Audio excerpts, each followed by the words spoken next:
There will not be a lot of enthusiasm in this walk. In fact, it may just be a walk. There may be no running involved.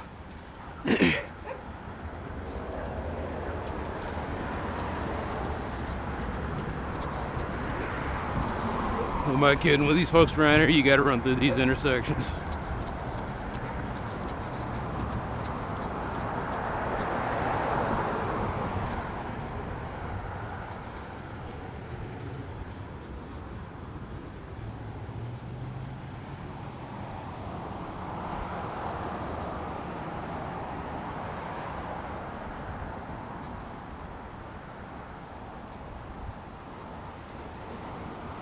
So, I read in one night, or 2 nights, pun intended, The Dark Knight Returns by Frank Miller. And,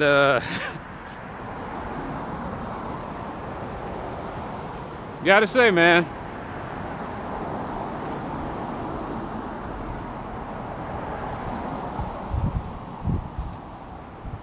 some parts of it didn't stand up to time, and some things were spot on to what he thought the future was going to be like.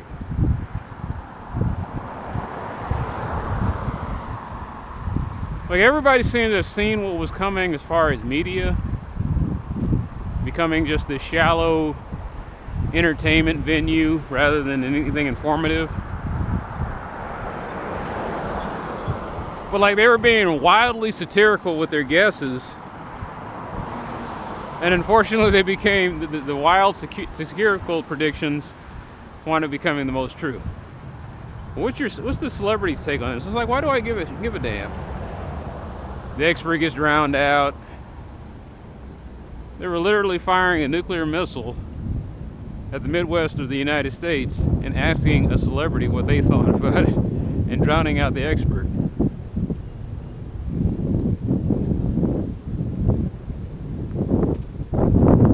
When he wrote this thing in 1985, 86, he was kind of predicting what CNN would evolve into.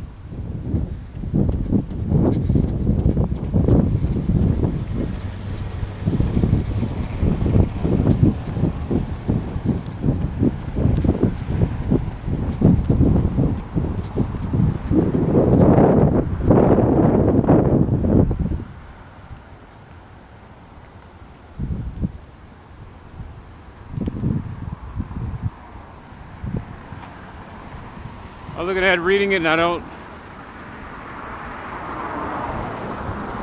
Frank Miller didn't really have much of a nice thing to say about the social liberal stance on criminal justice.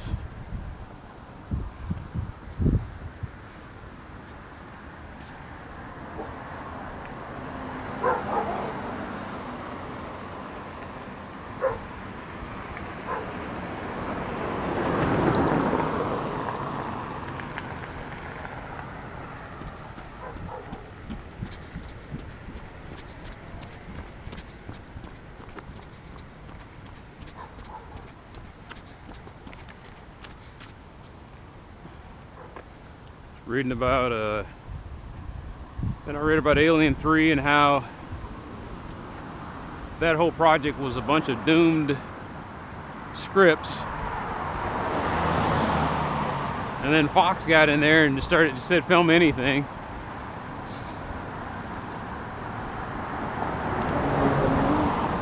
And so you get that garbage movie that came out.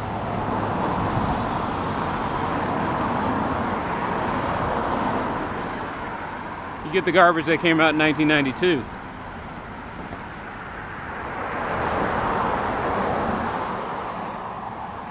I remember watching that when I was a kid. I was watching it in a movie theater and I said, this sucks.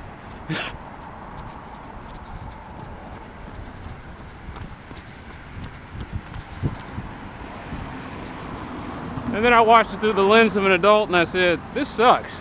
I was like, what were they doing with this? They just kind of muddled through. It had a subdued tone.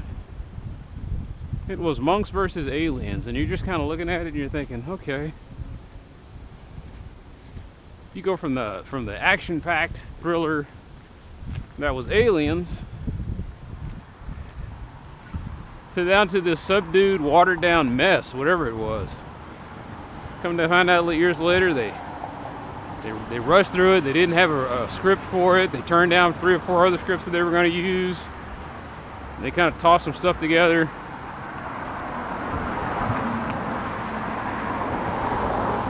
From the scripts that they did, the stuff that they liked from the scripts that they rejected.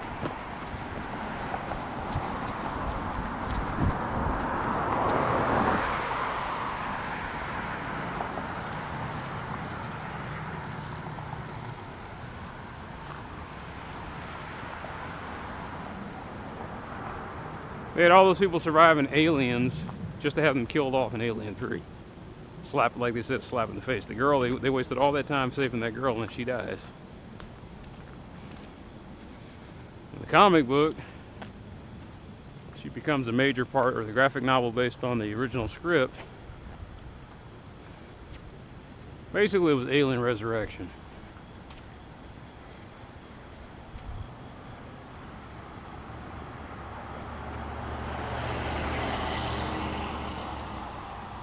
The original Aliens 3, bits and pieces of it made its way into the other Aliens sequel, the other Alien sequels.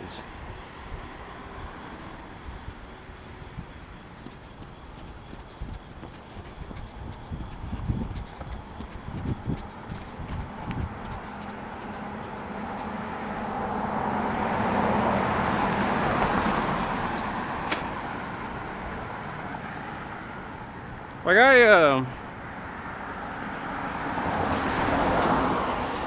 I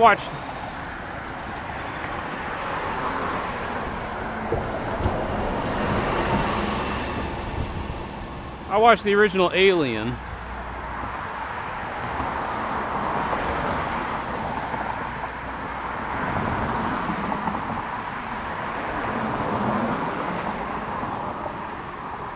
No, it's amazing. It's 9:30.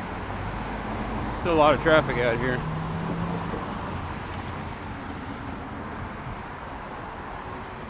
It's just the way it's gonna be.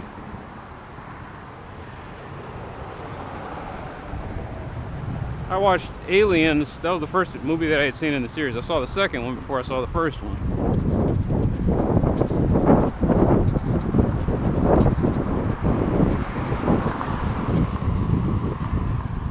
Doesn't seem like a Ridley Scott movie. You got Bill Paxton belting out those lines that everybody remembered. You got the action in it.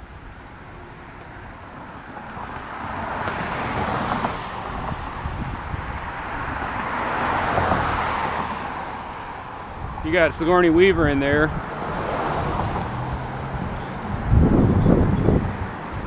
You got Sigourney Weaver as an action star.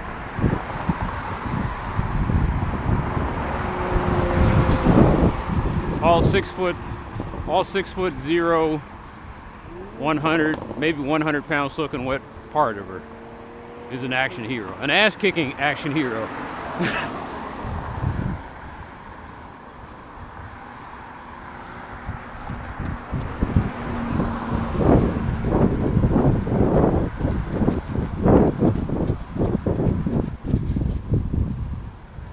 You're watching her empty a clip into the aliens.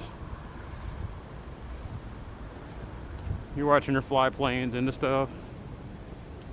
And then the memorable scene where she's fighting this woman to woman. It's a girl on girl fighting scene with that big giant, or the robotic exosuit.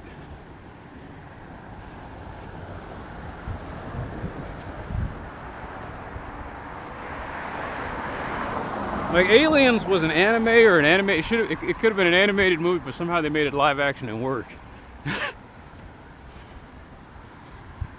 And I'm building up how much I love that movie to talk about how much it's not that I hate Alien, it's that I've never been able to watch it. Never. I have never been able to watch the whole movie without falling asleep. That and Blade Runner. There's 2 movies that I watch and I just fall asleep.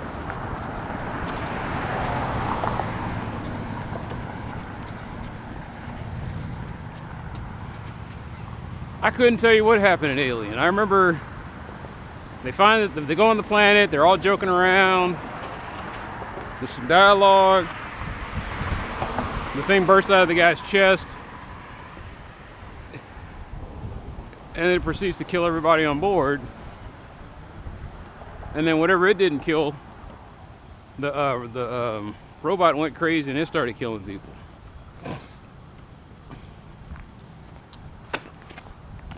Now someone pointed out to me, they said, well, it's or on the forums, they said it's the first. It was like the first one was a horror film, and the other one was action film. That's why it throws people off. If you've seen the second one after seeing the first one was not going to seem that good. But I've never been bored in a horror film.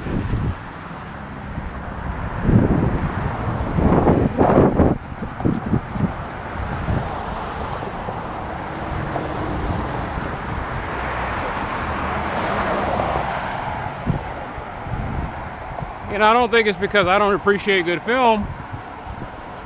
Kubrick was about as dry as that. Like, I watched 2001: A Space Odyssey, and I thought it was pretty good. But Aliens just bores me to tears. Alien bores me to tears. I just fall asleep.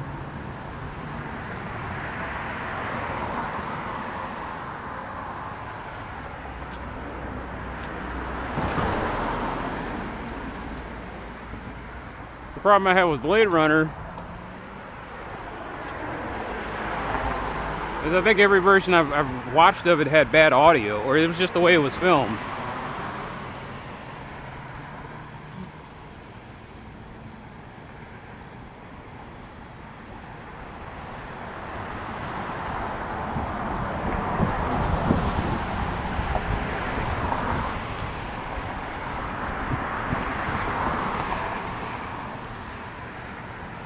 The way the dialogue sounds in the film, it might as well be a white noise machine. I do kind of dig the beginning where the guy's giving him an interview to find out if he's I forgot what they call the robot people. But he's going through the test to figure out if the thing's a synthetic human. I guess what's a turtle or something like that.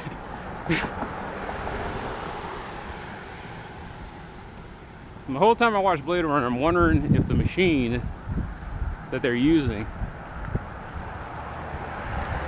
is a placebo. Like, it doesn't really detect if anybody's a synthetic human. What it does is it makes them nervous.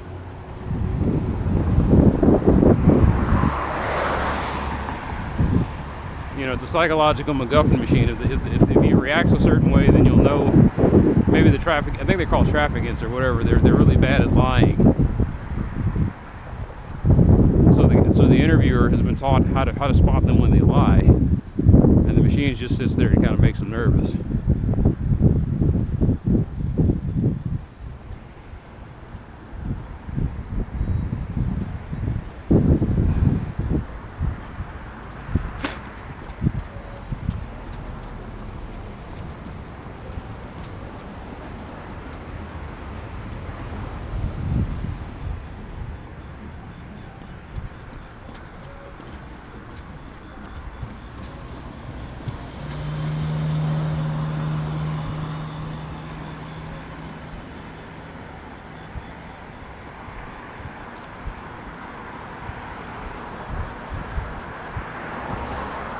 What makes Blade Runner so confusing, though, is all we ever see in the movie are I think they're called traffickants or whatever. All we ever see is the synthetic humans. We don't really there's no human template for people to follow off of.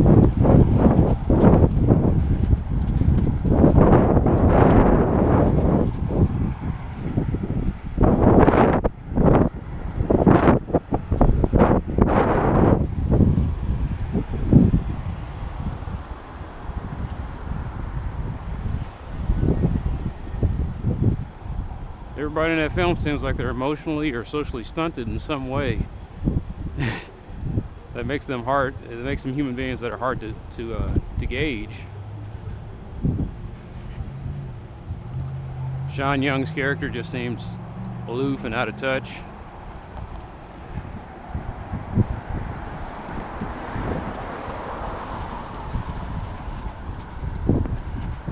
Rutger Hauer's character is like a rebellious teenager.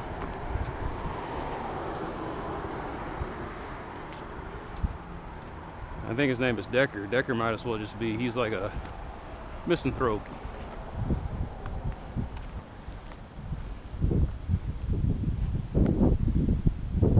When I was watching it, I said to myself, I looked at that interview that he was having with he was talking to Errol James Olmos' character in the ramen stand, or the noodle stand. And I was just looking at that whole dialogue between the two, and I was like, man, I got a theory. I don't know if it's true or not. I was like, I think Harrison Ford's character, I think he's synthetic. I thought I was the only one. I go on there, and it was like a whole slew of people talking about he must be one of those replicants.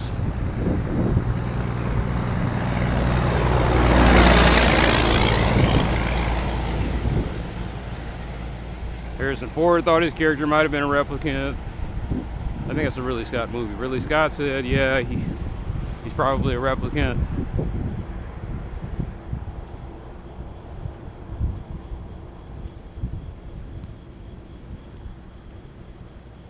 I think they remade that movie, didn't they? I think so. I can't remember if it was a remake or a sequel. And they made Decker female or something. From what I understand, it did okay at the box office. The critics seemed to like it.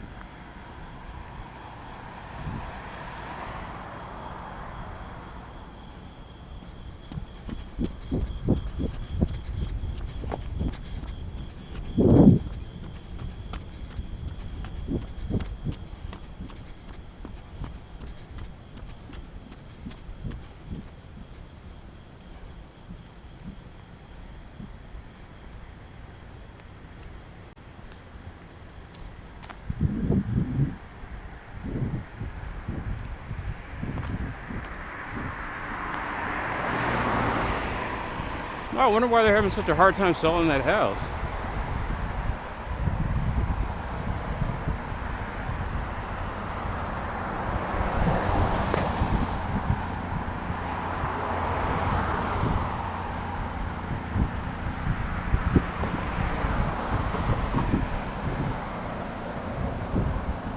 For Ridley Scott movies, it's a coin toss as to what kind of film you're going to get. You know, you watch Gladiator and you think, that's pretty good. You watch Aliens, and I thought, is Aliens a James Cameron film? I can't remember. All I remember, it was action-packed, had some suspense to it.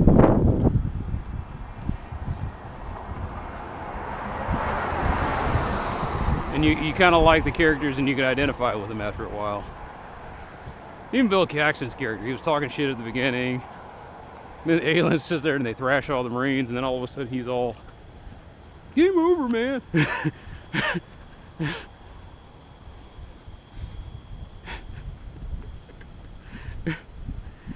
Was any of that stuff ad-libbed? I don't know. I'm pretty sure someone could sit there and look at it, or I could look at the commentary or the review or something. And they say, yeah, we just let him go. That was the stuff that came out of his mouth.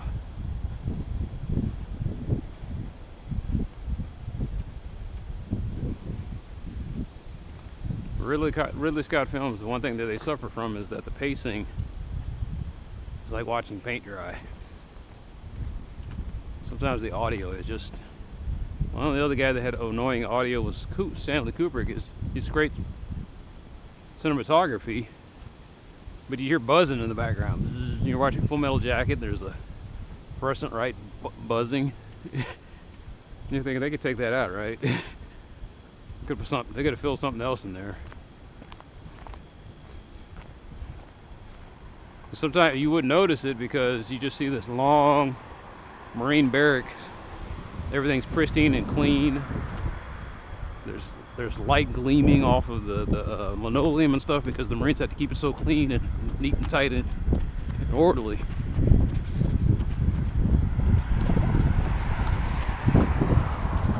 And then of course there's Arlie Ermy belting out those memorable lines.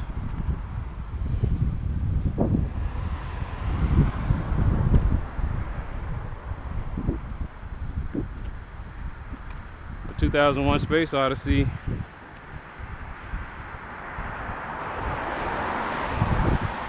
I had it one time. I didn't have enough sleep, and I tried to watch the first 30 minutes, and it's boring. You're supposed to be, like I said, you're watching all this stuff in today's special effects and with today's knowledge, and you can't be impressed with it. Back then it was probably pretty neat just watching all these people go through an airport.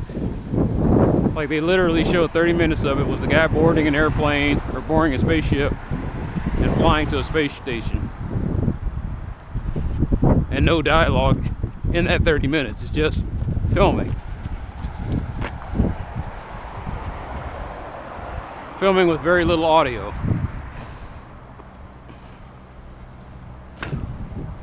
It's like you're watching somebody take an 8mm film and film the first part of their vacation.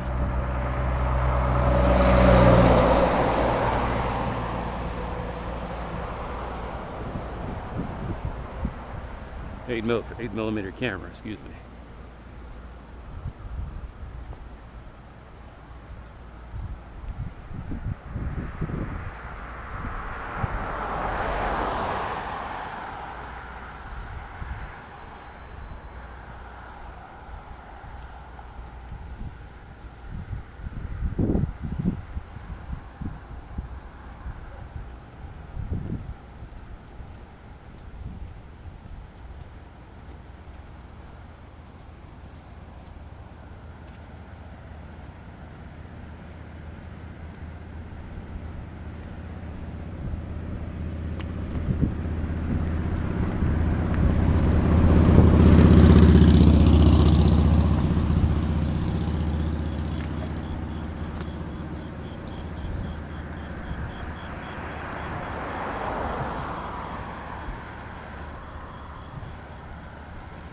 Somebody's smoking a cigarette.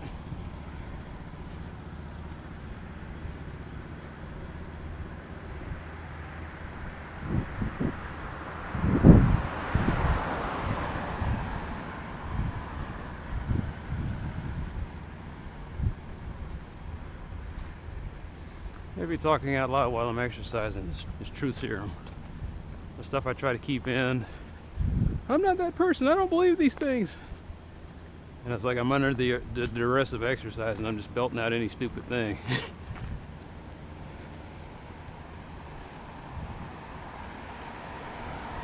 But no, even without the exercise, I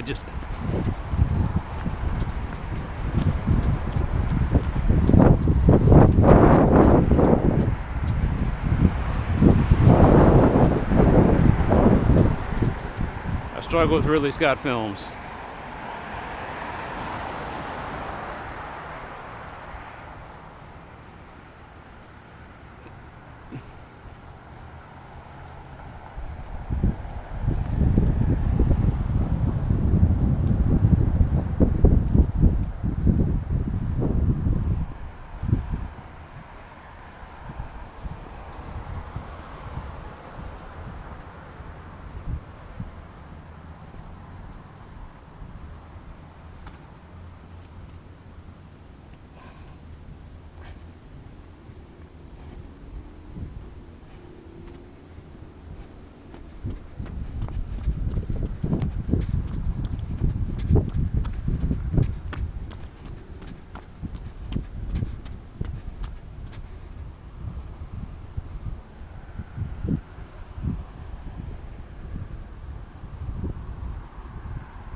did a search on Google. I was sitting there doing TJ high school Dallas. And I was trying to look up their football record, and then it was like auto filling in why the construction. And apparently a lot of people were curious about that.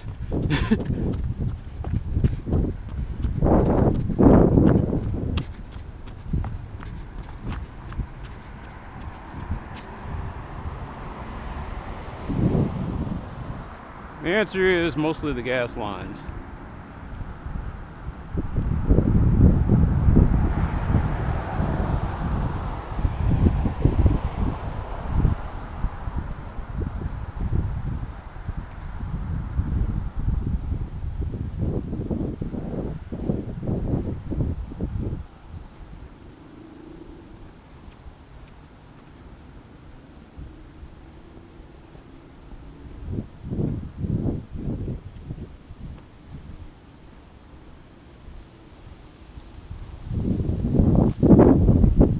I had no idea that the west coast of the United States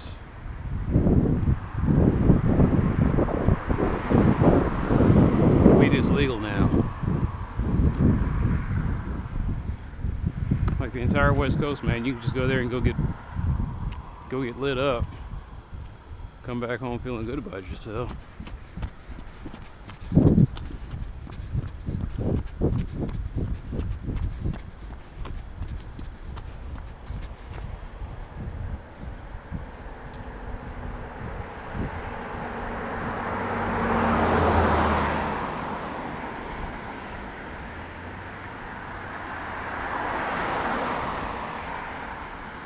I didn't know the Mormons had taken over Idaho.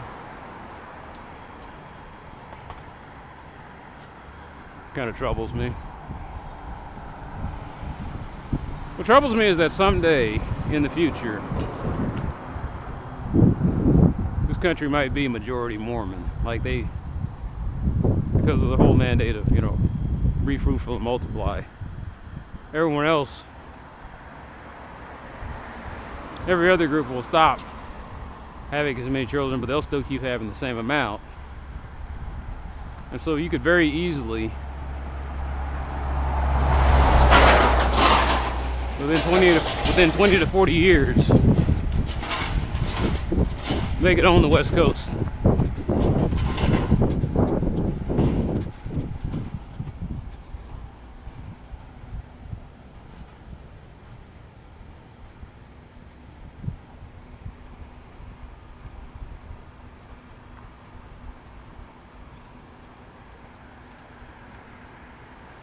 What kind of country would that be?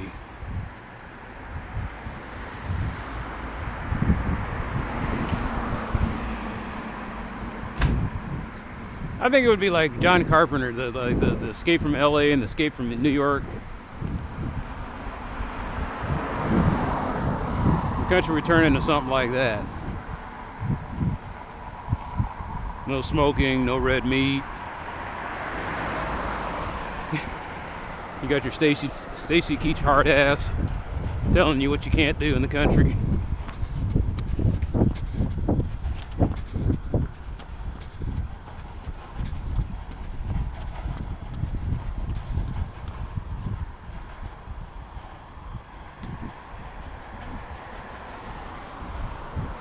I always wonder, was that guy really a hard ass in real life? He's still alive, man. He always played hard ass characters. Or was he really a hard ass?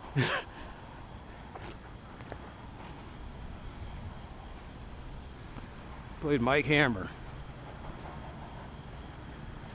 Like 2 or 3 movies.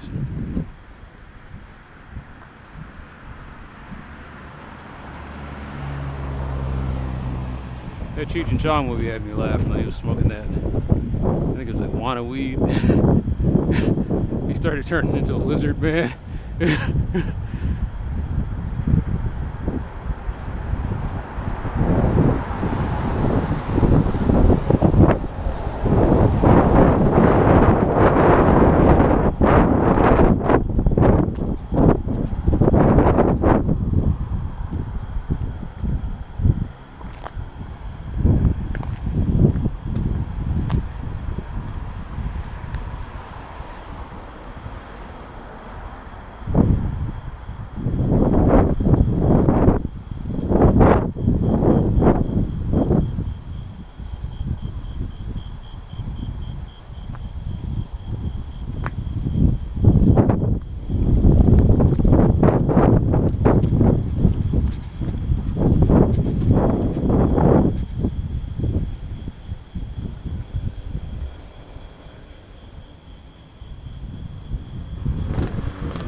sitting there thinking, do I have to sit there and justify myself about how I feel about Mormons? They just freak me out.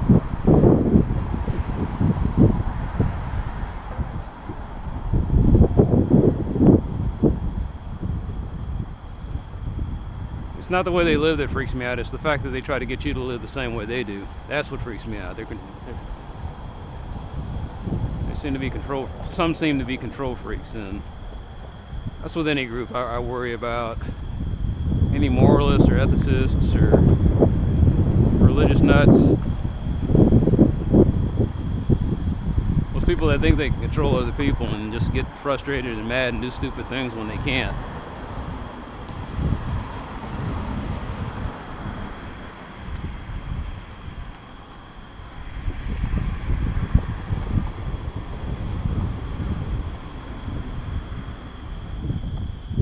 I'd call them the cudgel personality types.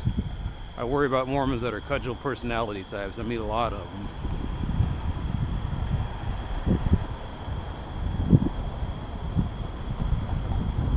Aren't you a control freak? No, I ain't gonna try to get anybody to live the way they want to live. No, I'm just like, don't bring that shit over where I'm at. If you're an out of control piece of shit, be an out of control piece of shit in your own area. Don't bring it over to me.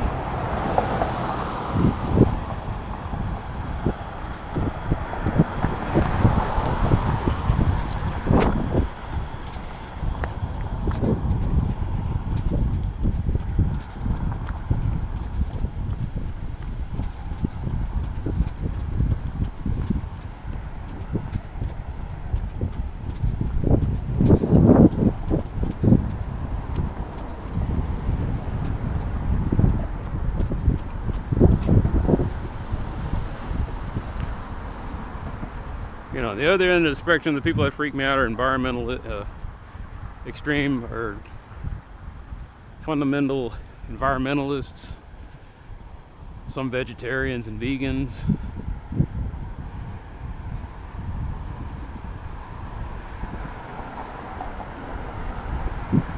What they say about, I was watching The Simpsons, they were talking about Lisa Simpson, the answer to the question no one asked.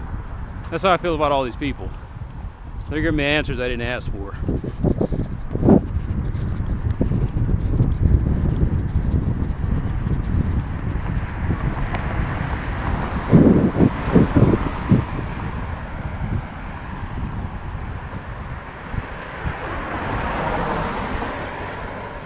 I keep thinking about the time I was in high school and I donated blood, and I was telling everybody, I was like, yeah. I said, I'm woozy and worn out. And then the lunch lady said, you gave blood? I said, yeah. Oh, you shouldn't do that. You shouldn't do that. You a biblical man, aren't you? And I said, yeah. I said, you need to read your Bible. I was like, okay. And the whole conversation just freaked me the hell out. I was like, what the hell was that all about? I tell my dad. My dad goes, bah, Jehovah's Witness. I was like, oh, okay.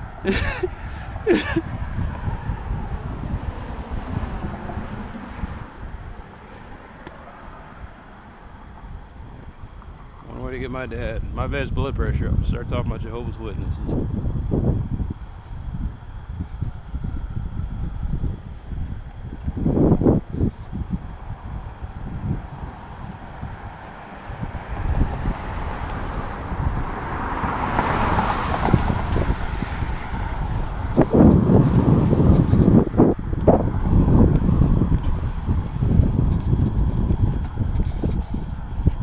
Like if Mormons freak me out, Jehovah's Witnesses scare the hell out of me.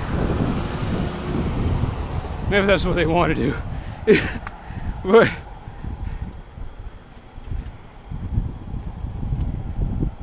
I meet all these groups of people.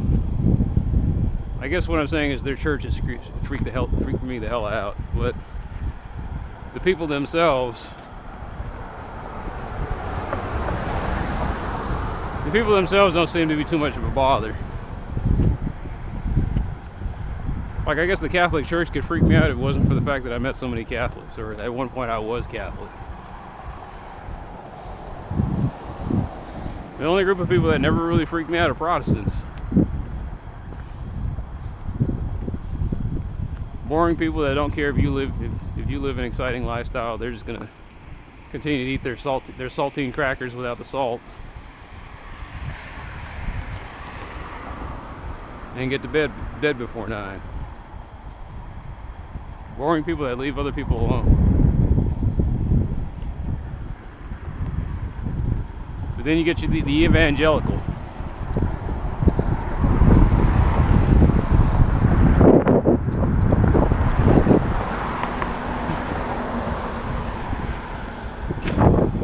The evangelicals who basically seem like militant Protestants.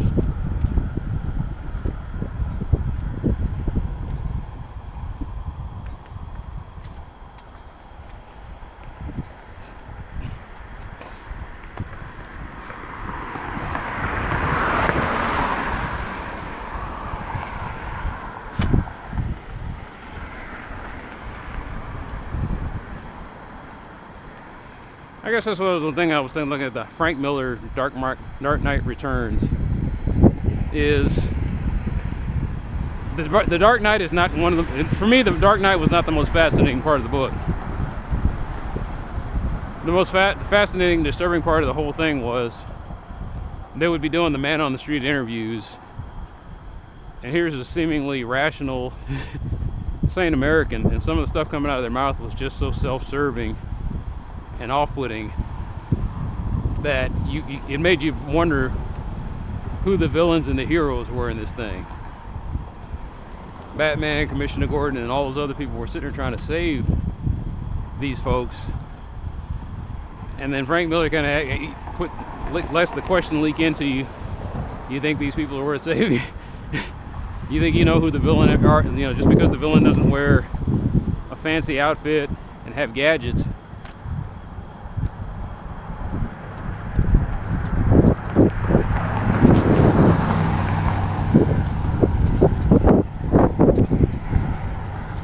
Sometimes the villains are hard to spot. Sometimes the villains can be anyone. That was the message I got from that. And then Batman starts his army with former villains. He's going to train these young kids who were street gang members and punks and everything. And he's going to turn them into his vigilante army.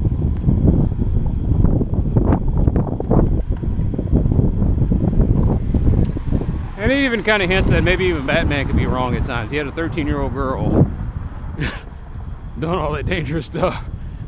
And yes, she chose to do it, but he could have easily have told her no.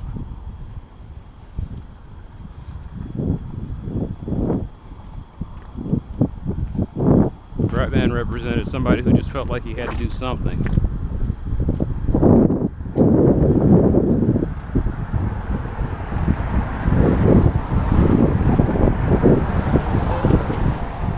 Batman saved Gotham in that book?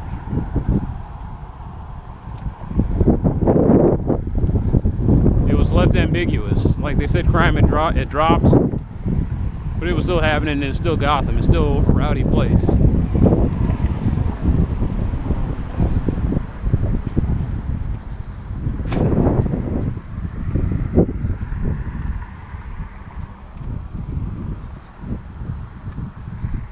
And the message is eternal vigilance is the price for fill in the blank.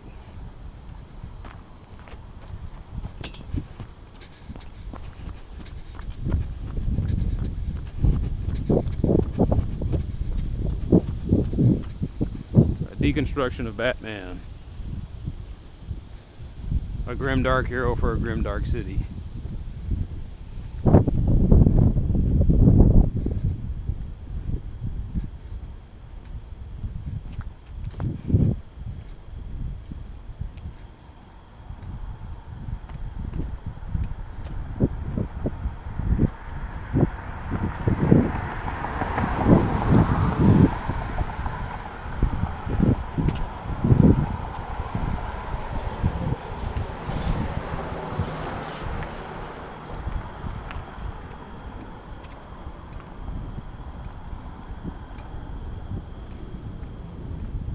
By the way, reading that thing, I guess I kind of get the idea that he wasn't a big fan of Reagan either.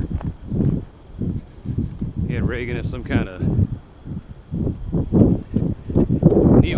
cowboy.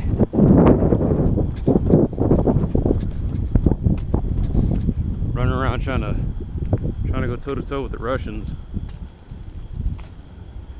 instead of taking care of all the domestic affairs that were piling up.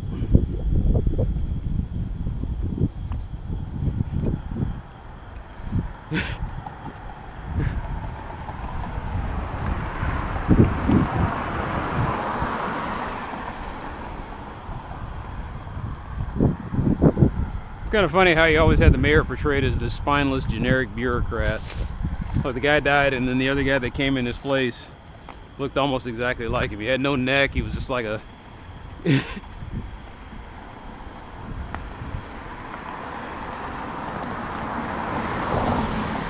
know, Frank Miller's weasels don't have chins. All of his heroes have chins.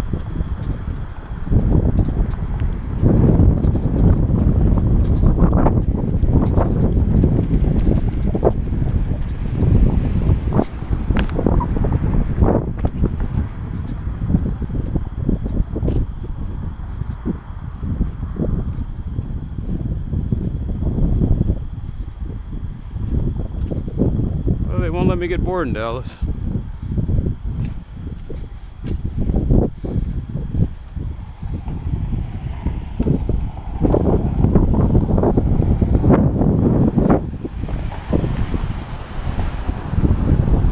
Like I said, how fucked up is the pedestrian situation in the city when the sidewalk is seen as a place where you store your traffic cones?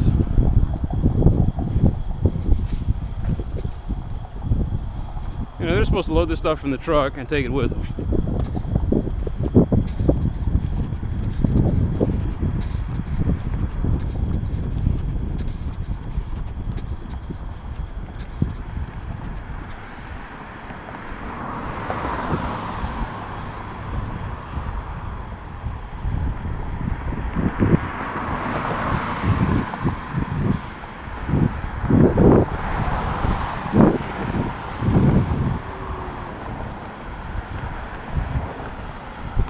It got me kind of paranoid. I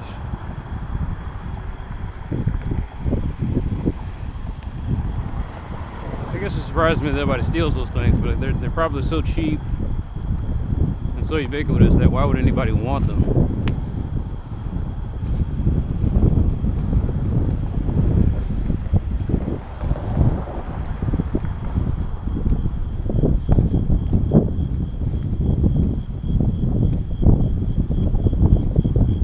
Paranoid that the guy finally showed up and he's starting to fix the bathroom, remodel the bathroom, and he left the stuff outside, and then I took the stuff and moved it to a more secure location. And the whole time I'm just thinking about how am I being paranoid, but when I consider the history of my neighborhood, I think I'm being prudent.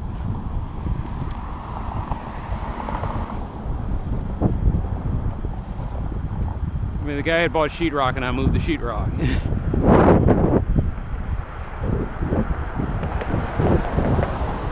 I kept thinking, well, I don't know.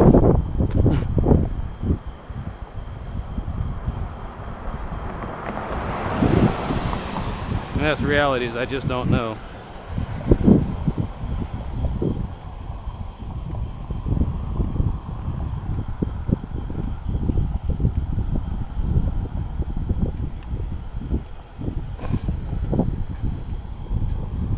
Trust anybody in my neighborhood. I don't. That's a sad way to be.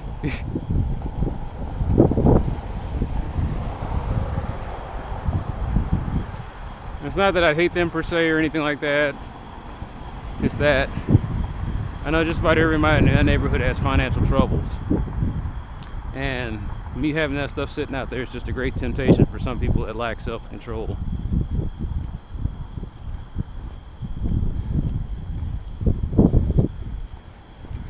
That's where my realism comes in. As I understand that people, because we like to think that people are inherently good, but the truth of the matter is we're inherently selfish, and in this country, especially today, a lot of people lack self-control. And it's almost to epidemic levels, in my opinion. Sometimes I think that the obesity epidemic, you know, they got the media trying to downplay that it's not a self-control issue. It's not a self-control issue. It's the diet and it's the genetics. And I was like, yes, that is part of it. But you have to acknowledge that some people just don't have the self-control. You put a bag of delicious cookies in front of them, they're gonna eat the whole fucking bag. They're not gonna, you know, they're not gonna look at the label and say, oh, the recommended servings, I guess I should only have 4 cookies. It's like, no, they're gonna eat 1 cookie, another cookie, another cookie.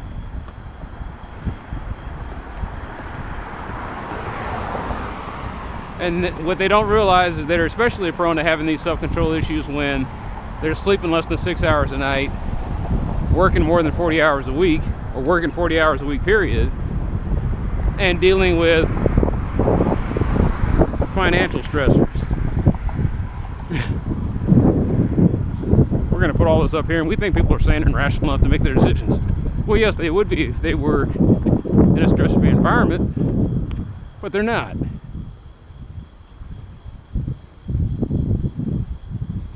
They got bills to pay, bosses on their ass, their husband won't talk to them, kids are out of control. Somebody's putting all this stuff on TV and telling them why they should be afraid of everything, and it's the magical product that'll save them from the insanity.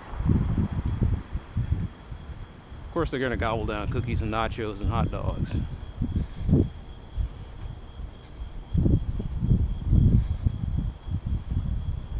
All of a sudden their lizard brain kicks in and tells them, hey, you better start stocking up on calories. Armageddon's right around the corner.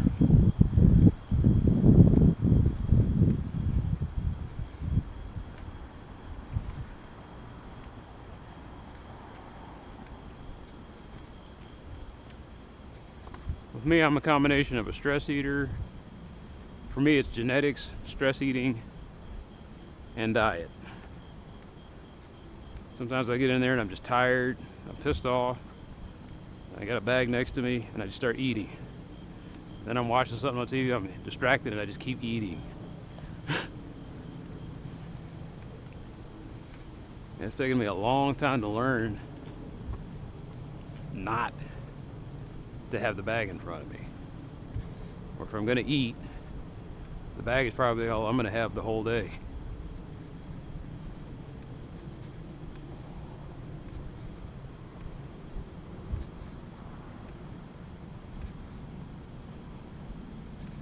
Everybody's looking for a shortcut. Well, I'm gonna get some surgery. Maybe they just eat this magical wonder food. And I was like, there's no magical wonder food. Except maybe cucumbers and cucumbers, vinegar, and lettuce. Yeah, you could eat a shit ton of that and probably not gain a single pound.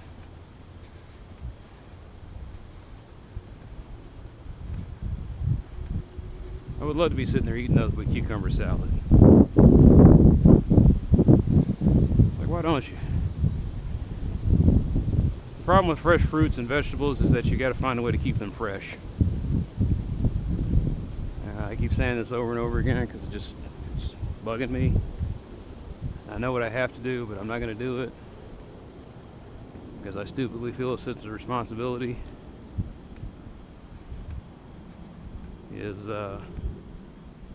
I'd have to get my own place. That is seriously, and that's the only way that I would stay. It's the only way that I would maintain my weight easily and safely.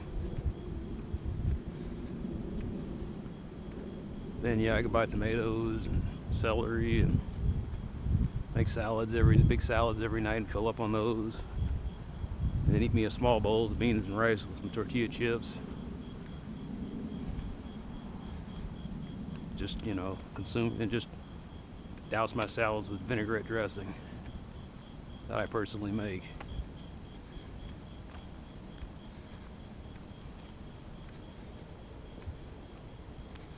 Or just use mustard.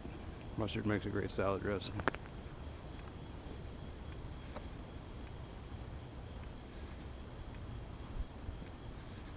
Zero calories, you can have all you want. You can stomach it. Just eat mustard salads. Mustard salads with beans and rice.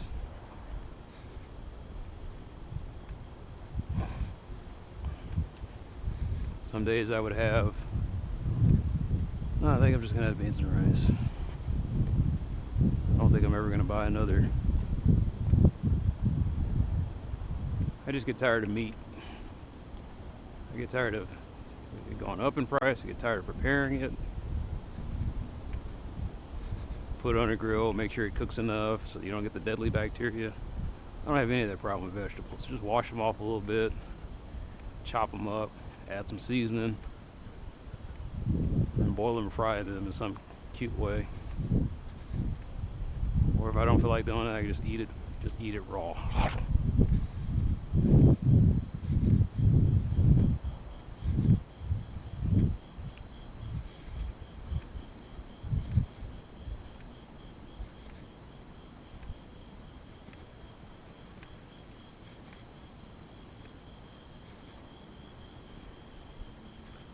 But I might do that. Just eat salads, steamed vegetables, and beans and rice, and that's it. Just every night. Come up with interesting combinations.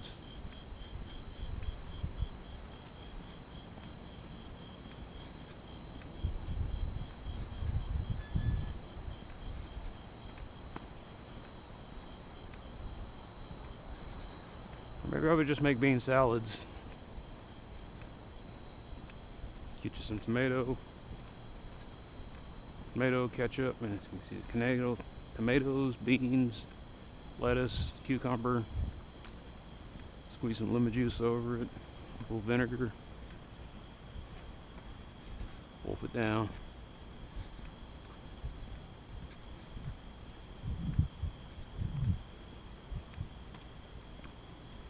Instead, I got 3 refrigerators in the place I live. 3 cooling machines or cooling appliances, and I can't put anything in them. Filled to the brim with sugar sweetened drinks, fried this, casserole that, or the most unhealthy cheese filled whatever oven poppers that you can find.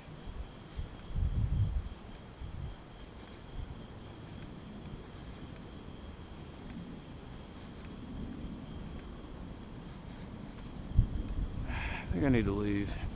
I think once the bathroom is completed, I think I'm done with feeling like I'm obligated to do anything. Every time I say, yeah, I think I'm gonna get my own place, my nieces and sisters are like, why? No, stay where you're at. Somebody needs to look out for mom and dad. I was like, why don't you do it?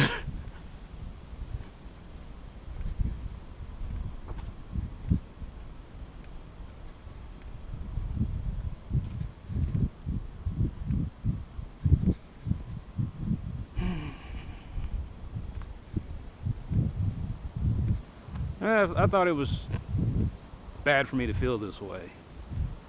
And then there's all these forums for people who are taking care of elderly parents, and it's like, no, it's normal to feel that way. It's normal to talk about it.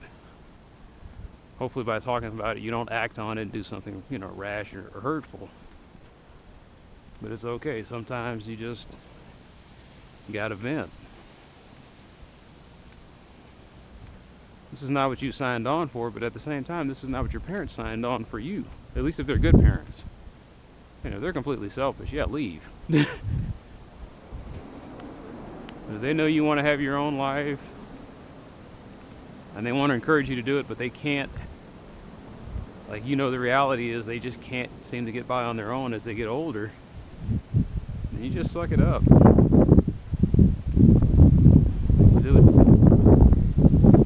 Vowed to do. I think that's why a lot of marriages don't work out. And I do come from a Judeo-Christian background. I don't completely dismiss everything that I learned. My only gripe was everybody was thinking that Jesus and God was going to take care of everything, and it pisses me off because I think that's a lazy attitude. And so becoming an agnostic, or even kind of sliding into atheism, freed me from thinking that someone else was going to take care of the problem. It's like, no, I have to take care of the problem. If God wants to help out, or if God's there existing, then fine, help me out. But otherwise, I'm gonna live my life like you're not there, because there's a good chance you probably aren't. And some of the principles it would teach you is how to think of yourself in the context of other people, how to be responsible. But you see, the Asians have the same thing. They don't have Judeo-Christian concepts or Christianity or anything like that. They've got Confucianism, where it's like the group, the needs of the group come before the needs of the individual. So that teaches you some sense of responsibility.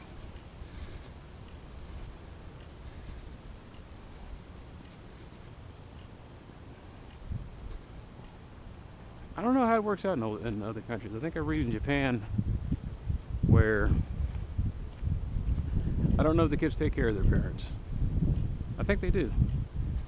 In fact, I think that was the whole thing about women getting married, was the women were required to take care of the house, the husband, the kids, and then later on the elderly parents.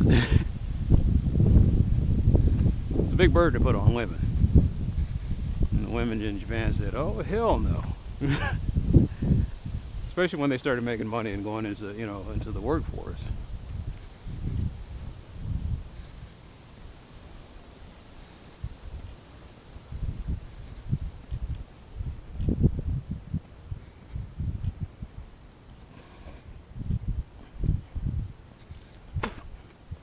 But up until about 2011, I was, even before that. No, it was right until about 2011 when my dad got sick. I had to stick around.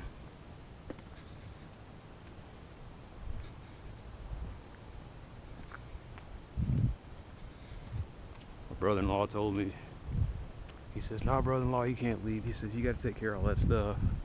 He said, you can't leave your parents high and dry. And I was just looking at him. And I was like, yeah, he's right. Considering the source, even still, he was right. The guy who doesn't practice what he preaches.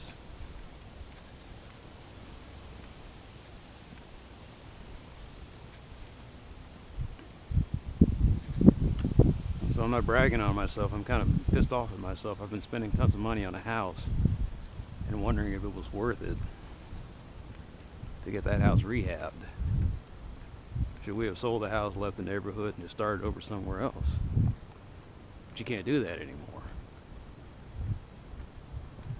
We want to live where we lived for 40 years, and where we live, I can't afford to be anymore because of assholes like this.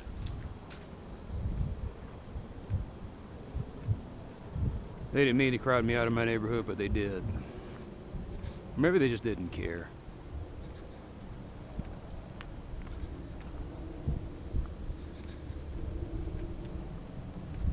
They turned my neighborhood into a financial toxic waste dump.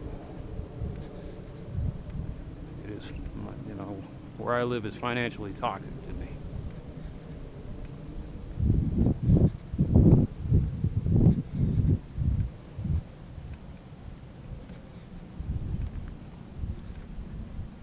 Actually, the other thing is, like I said, I got sandwiched between rich people who priced me out and poor people who brought the neighborhood down to the point where doesn't feel like it's safe to live in anymore. I'm just pissed off at both groups for driving out the folks that were in there before.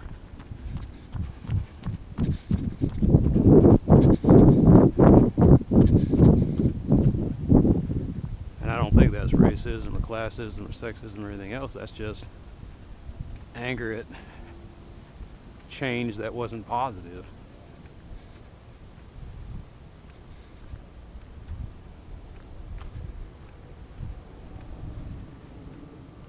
So that's why I'm kicking myself, as I'm paying all this money, and I was like, we're going to be here another 10 or 15 years. I say that, not knowing if and then some shitty thing happens that makes me wonder if I'm going to live there another 6 months. People's houses blowing up. People's houses burning down because they were cooking meth. Dudes breaking into people's trucks and stealing the truck or just stealing something out of the truck. The sirens, the airplanes. The fact that every time I do have to fix something in the house, some shysters come in there and they talk about, yeah, for 20 grand I can take care of this little problem that you're getting. And I'm thinking, for 20 grand I can just knock the house down to rubble. Everybody's got an angle. I just get tired of it. Sometimes I think maybe I'll just go way out to Midlothian or the godforsaken areas of the suburbs of loosely affiliated DFW and just live there. Yeah, it'll be shitty to have a 90-minute commute each way, but no, that's not. There's no but. It's just like when I'm spending 3 hours a day driving. That's the only thing that keeps me here, because the jobs are here.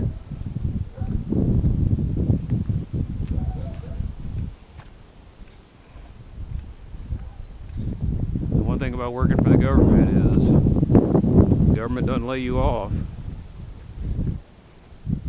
very easily. Let me rephrase that. The government doesn't lay you off very easily. At least you know the government's always going to be there, unlike the businesses. You got fired because some idiot VP came up with a business plan cooked up on the back of a napkin.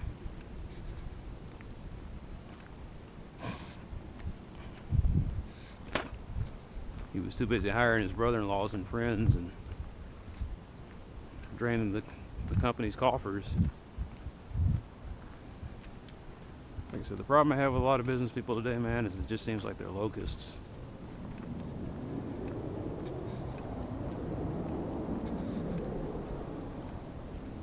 Nobody sits there and goes into business because they want to make a product they believe in. They just want to make money. Only want to make money. That's the thing. It's like, it's just, they have tunnel vision. That's all they see is dollar signs.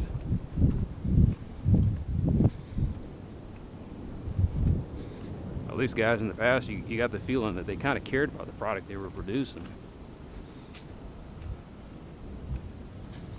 Henry Ford may have been a bastard, but at least he seemed like he was a bastard that liked cars.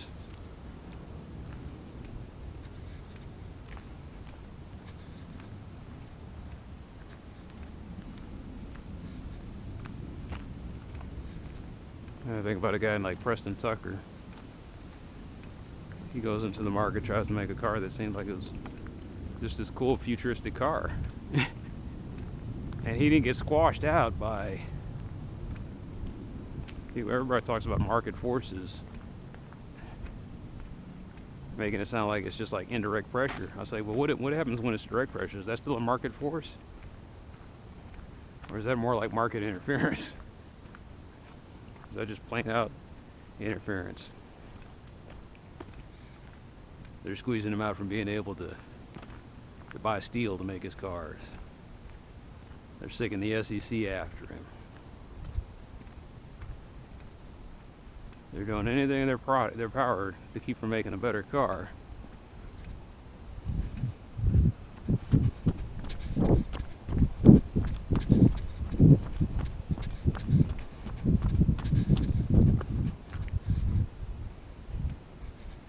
Like, does the Tesla company run into any of these problems? I don't know.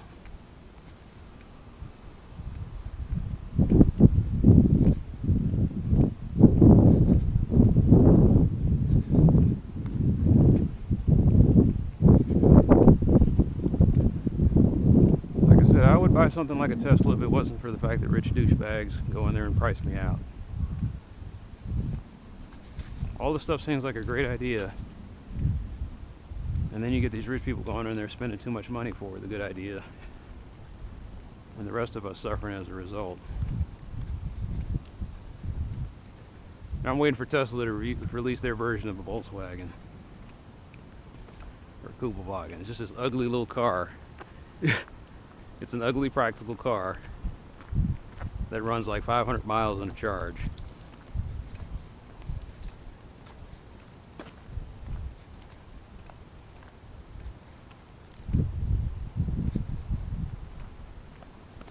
Do I want it to have get up and go? If you've seen my driving videos, you know my top speed is like 40-50 miles an hour. And I'm not going to get there quickly. There's so many jackholes on the road that I don't really care about having get up and go. Do I need to haul a lot of stuff? Not really.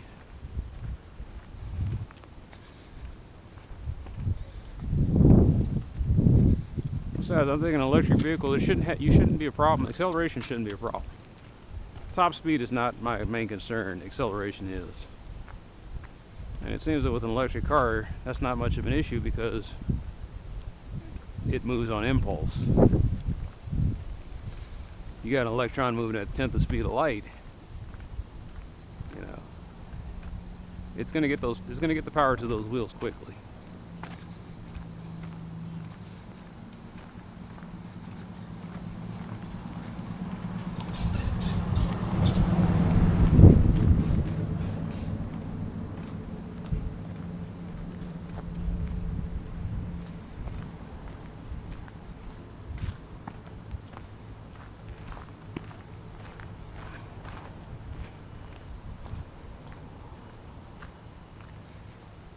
What would you do? If somebody told me for $20,000 I could have a power wall, solar panels, and an extra Tesla battery, I think that's a fair price.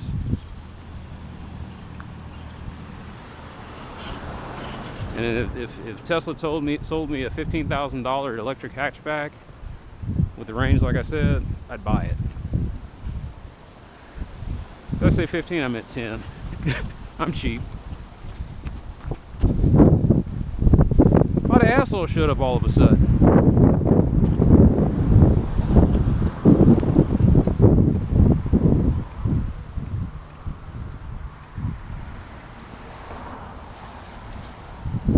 But yeah, $10,000 little roadster.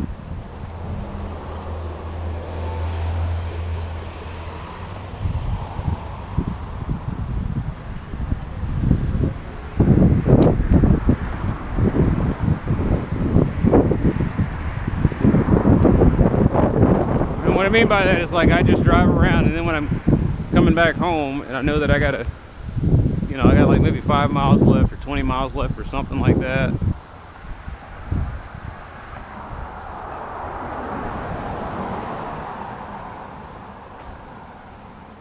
it takes hours to charge those things. That's the only drawback of electrical vehicles. You have to plug it in and just wait for it to get its energy back in the battery. Whereas your chemical fuel vehicle, you're limited by just how fast you can just how fast you can get that liquid into the vehicle safely. Yeah, it would be nice to have some kind of program. Maybe you go to the Tesla station, filling station, and you just grab a battery pack and pop it into your car. Clack! You take the battery pack out, you put your battery pack in.